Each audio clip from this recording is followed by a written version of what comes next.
প্ৰধানমন্ত্ৰী ডাঙৰীয়া 13 তাৰিখে দুপৰীয়া 2টা বজাত কোকৰাঝাৰত আহি উপস্থিত হ'ব। BTC একৰ্ডত আমি ৰেলৱে কোচ ৰিপেয়াৰিঙৰ যিটো ফেক্টৰীৰ কথা কৈছিলোঁ, তাত বাছবাৰীত হ'ব, তাৰ আধাৰশিলা প্ৰধানমন্ত্ৰী ডাঙৰীয়াই কৰিব।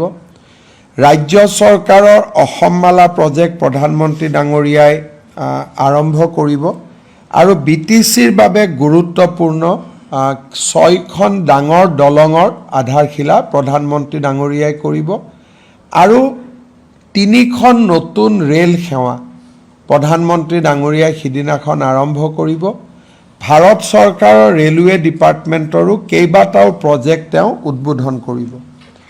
সন্ধিয়া তেখেত গুৱাহাটীলৈ আহিব জ্যোতি বিষ্ণু কলা আন্তৰ্জাতিক কলা মন্দিৰত। চাহ বাগিচাৰ শ্ৰমিকসকললৈ যি আমি পট্টা দিয়াৰ কাৰ্যসূচী হাতত লৈছিলোঁ, তাৰ প্ৰথমখন পট্টা প্ৰধানমন্ত্ৰী ডাঙৰীয়াৰ হাতেৰে কৰকমলেৰে অৰ্পণ কৰা হ'ব। ৰাজ্য চৰকাৰে নিৰ্মাণ কৰি ওলোৱা 150 মেগাৱাটৰ কপিলী হাইড্ৰ পাৱাৰ প্ৰজেক্টটো প্ৰধানমন্ত্ৰী ডাঙৰীয়াই ৰাইজৰ বাবে উৎসৰ্গা কৰিব।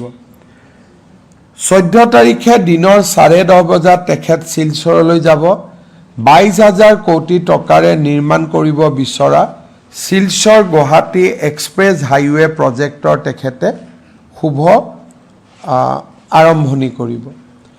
15 তাৰিখে গৃহমন্ত্ৰী অমিত শ্বাহ ডাঙৰীয়া অসমলৈ আহিব। ৰাতিপুৱা 10 বজাত তেখেতে প্ৰাগজ্যোতিষপুৰ মেডিকেল কলেজৰ শুভ উদ্বোধন কৰিব। 11 বজাৰ পৰা তেখেতে ভাৰতীয় জনতা পাৰ্টি আয়োজন কৰা যুৱ সংকল্প সমাৰোহত ভাগ ল'ব।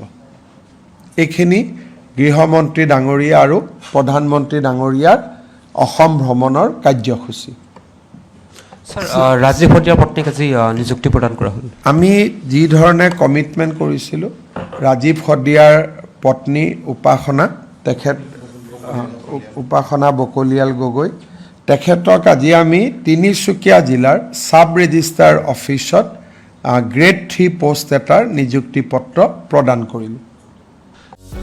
যিকোনো খবৰৰ বাবে যোগাযোগ কৰক আমাৰ এই নম্বৰত 9181 307 221।